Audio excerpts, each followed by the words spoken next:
Bismillahirrahmanirrahim. Assalamualaikum warahmatullahi wabarakatuh. Alhamdulillahirabbil alamin wassalatu wassalamu ala asyrafil anbiya'i wal mursalin wa ala alihi wa ashabihi ajmain amma ba'du. Ya, alhamdulillah anak-anakku sekalian, kelas 9 MTS Husnul Khotimah, kita bertemu kembali dalam mapel fikih ya. Semoga saat ini keadaan kalian sehat walafiat dan senantiasa dilindungi oleh Allah Subhanahu wa taala dari segala mara bahaya, dari segala keburukan ciptaannya, dan semoga kita semua senantiasa berada dalam ridho Allah Subhanahu wa taala. Kita akan melanjutkan pembahasan Kitabul Hudud ya, bab hudud, setelah sebelumnya kita sudah membahas tentang zina dan al-qadhfu. Pada kesempatan ini insya Allah kita akan membahas tentang haddus syurbi dan haddus syarikati.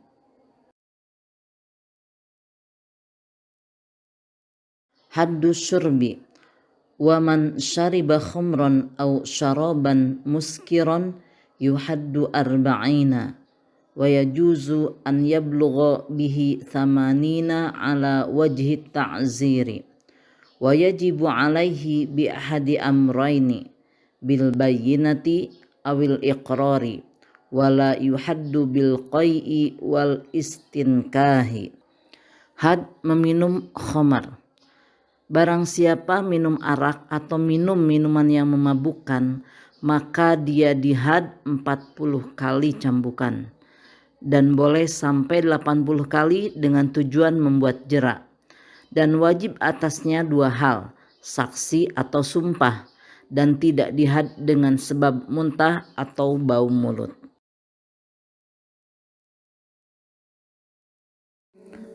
Anak-anak, kita semua harus meyakini bahwa syariat Islam diciptakan oleh Allah Subhanahu wa taala untuk kemaslahatan kehidupan manusia. Jika di dalamnya ada perintah, maka semuanya mengandung kebaikan, pasti itu. Dan jika ada larangan, berarti di dalamnya mengandung keburukan bagi kehidupan manusia, seperti halnya ya meminum khamar, ya meminum minuman yang memabukkan. Pada awalnya minum khamar dibolehkan ya, dan itu menjadi kebiasaan dari orang-orang Arab atau orang-orang Quraisy gitu ya, diantaranya. Lalu karena minum khamar ini lebih banyak madharatnya dari manfaatnya, maka ada larangan dari Allah Subhanahu wa taala ya, haramnya meminum khamar.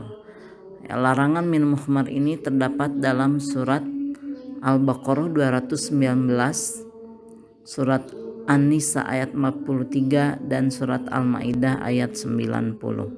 Kita semua sudah menyaksikan bagaimana keburukan atau madorot yang disebabkan oleh mabuk ya, meminum khamar ya. Banyak sekali kejahatan-kejahatan yang terjadi ya, dan meminum khamar ini bisa merusak fungsi akal ya.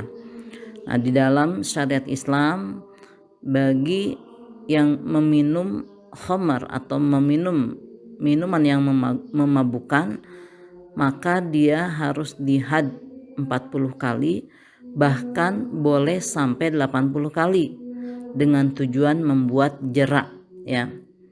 Nah, untuk berlakunya had ini ya, maka wajib ada 2 hal ya. Yang pertama, saksi, bahwa ada yang melihat dia atau seseorang itu mabuk, meminum khamar lalu mabuk. Yang kedua ya, ada sumpah. Ketika tidak ada yang menyaksikan ya, maka si peminum ini harus bersumpah, atau yang menyaksikan juga sama, bahwa betul orang ini meminum khamar ya. Dan jika ya diketahui wah ini muntah nih gitu ya, berarti dia mabuk nih habis minum khamar.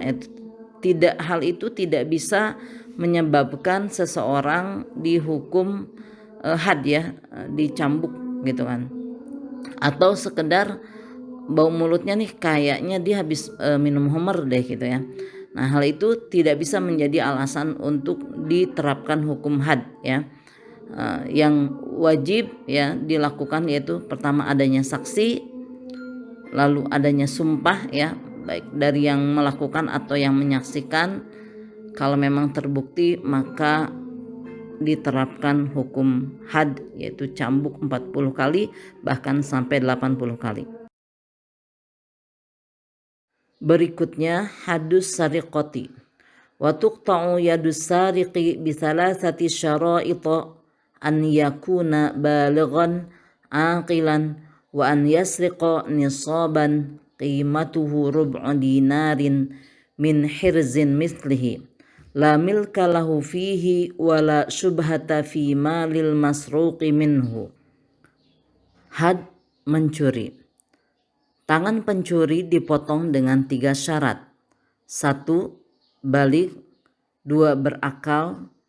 3. Dia mencuri mencapai 1 nisab yaitu seharga 1/4 dinar dari umumnya simpanan dan tidak ada milik baginya atau serupa milik di dalam harta yang dicurinya. Hukum mencuri di dalam Islam termasuk dosa besar ya. Dan bagi pencuri hukumannya adalah potong tangan, namun harus memenuhi 3 syarat. Yang pertama balik ya.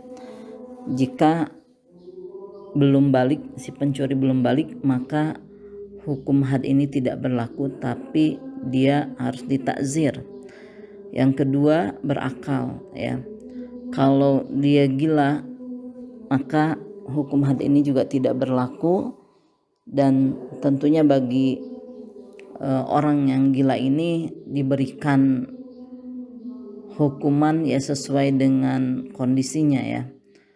Lalu yang ketiga dia mencuri mencapai 1 nisab yaitu seharga 1/4 dinar dari umumnya simpanan ya. Dinar ini sama dengan 4,25 gram emas 24 karat ya. Kalau 1/4-nya berarti sekitar 1 gram lebih ya kalau 1/4-nya. Jika harga emas sekarang ini yang 24 karat adalah misalnya 900.000 ya, maka nisabnya 225.000 ya. 1/4 dari 900 adalah 225. Nah, kalau belum mencapai nilai itu maka tidak bisa dihukum ya. Atau dia mencuri yang di dalamnya ada barang milik dia itu kan, sebagian ada saham dia, maka tidak bisa diberlakukan gitu ya. Atau juga di dalamnya ada barang milik keluarganya, milik orang tuanya, milik kakak adiknya gitu ya. Dalam hal ini maka tidak bisa diberlakukan hukum had. Namun ya bukan berarti juga boleh ya seseorang itu mencuri barang keluarganya. Ya artinya hukum Islam ini tidak bisa sembarang ya diberlakukan, tentunya setelah melalui proses persidangan dan lain sebagainya ya, terutama sudah ada bukti yang nyata.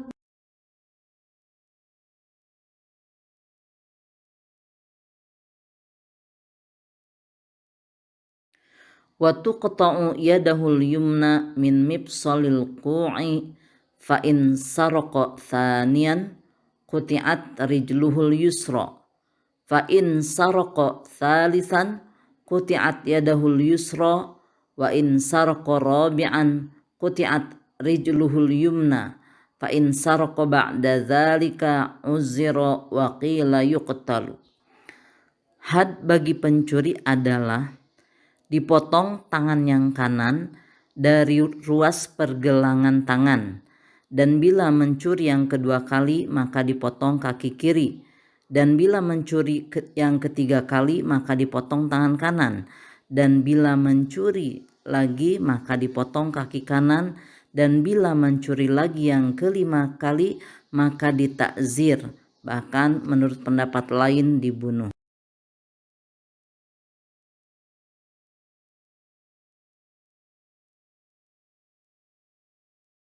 Rasulullah Shallallahu Alaihi Wasallam sangat tegas menyampaikan ya hukuman bagi pencuri. Bahkan beliau menyampaikan jika Fatimah putrinya mencuri maka akan dihukum potong tangan ya. Dan hukum potong tangan ini ya, dijelaskan bahwa jika dia mencuri yang lalu dipotong tangan kanan dari ruas pergelangan tangannya ya, dan jika dia mengulangi yang kedua kali maka dipotong kaki kiri ya. Bila mengulangi lagi mencuri yang ketiga kali maka dipotong tangan kiri ya, dan bila mencuri yang keempat kali maka dipotong kaki kanan ya. Dan bila mencuri lagi yang kelima dia tidak tidak kapok lah gitu kan ya, maka ditakzir ya. Bahkan ada yang mengatakan boleh dibunuh ya.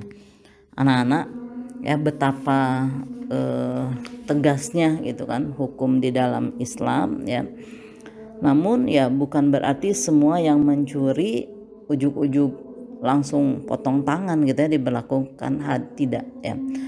Tentunya ditelusuri dulu permasalahannya ya, digelar perkaranya, disidangkan ya. Jika yang mencuri itu mencuri karena kelaparan ya, maka pencurinya tidak dihukum gitu ya. Atau dia terpaksa ya, karena misalnya ada yang mau meninggal keluarganya ya, bukan dia yang kelaparan tapi keluarganya, dia terpaksa mencuri ya, itu pun tidak dihukum. Atau atas paksaan ya, seseorang dia mencuri karena ditekan, disuruh gitu ya, itu juga tidak serta-merta orang yang mencurinya dipotong tangan ya. Jadi dalam hal ini harus diperjelas ya, kasusnya seperti apa ya, penyebabnya apa. Di dalam Islam semua harus ada keterangan ya, ada saksi, ada bukti. Tidak bisa sembarang menghukum ya. Memang kita bisa melihat ya di dua bab ini yang kita bahas betapa beratnya gitu ya hukuman bagi pencuri, dan juga sebelumnya bagi peminum khamar ya, dicambuk gitu ya 40 sampai 80 kali. Tapi ya sekali lagi tidak begitu saja hukuman ini diberlakukan, harus ada bukti-bukti yang jelas. Bahkan jika ada pengingkaran ya, maka harus disumpah gitu ya. Anak-anak, tadi sudah dijelaskan ya bahwa syariat yang ditetapkan oleh Allah Subhanahu wa taala ketika itu adalah perintah ya, maka di dalamnya ada kebaikan, dan jika ada larangan berarti di dalamnya ada keburukan yang pada hakikatnya Allah menginginkan kemaslahatan bagi makhluknya, bagi hambanya ya. Ketika kita melihat dua permasalahan ini ya, tentang larangan minum khamar kemudian mencuri ya. Pertama, larangan minum khamar, kita menyaksikan banyak sekali kemadharatan yang terjadi, kejahatan ya yang terjadi yang ditimbulkan dari minum khamar ya, dari rusaknya akal ya, cara berpikir ya. Dalam kondisi mabuk orang bisa melakukan banyak hal yang memberikan madarat kepada yang lainnya ya. Dan juga mencuri ya, hukum mencuri, pencurian ini jelas ya merugikan pihak tertentu gitu kan ya. Dan dalam hal ini tidak begitu saja ya hukuman diterapkan, ditegakkan, dan dari kasus atau dari permasalahan mencuri ini ya, kita mengetahui bahwa kepemilikan di dalam Islam itu harus diperjelas gitu ya. Tidak bisa abu-abu. Nah, ini milik siapa, disimpan di mana ya. Kalau ada yang syubhat, ada yang tidak jelas, maka hukum tidak bisa ditegakkan ya. Demikian pembahasan kita pada kali ini ya. Alhamdulillah semakin bertambah wawasan kita, pengetahuan kita tentang syariat Islam ya. Semoga kita bisa merasakan betapa nikmatnya kita menjadi seorang muslim yang diatur dengan syariat Islam ya. Dan dengan bertambahnya ilmu kita, semoga bertambah pula keimanan kita kepada Allah Subhanahu wa taala, dan kita memohon kepada Allah ya, agar Allah senantiasa memberikan taufik dan hidayahnya sehingga kita semua selalu berada di jalan yang Allah ridhoi. Demikian ya, kurang lebihnya mohon maaf. Aqulu qouli hadza wa astaghfirullah li wa lakum. Wassalamualaikum warahmatullahi wabarakatuh.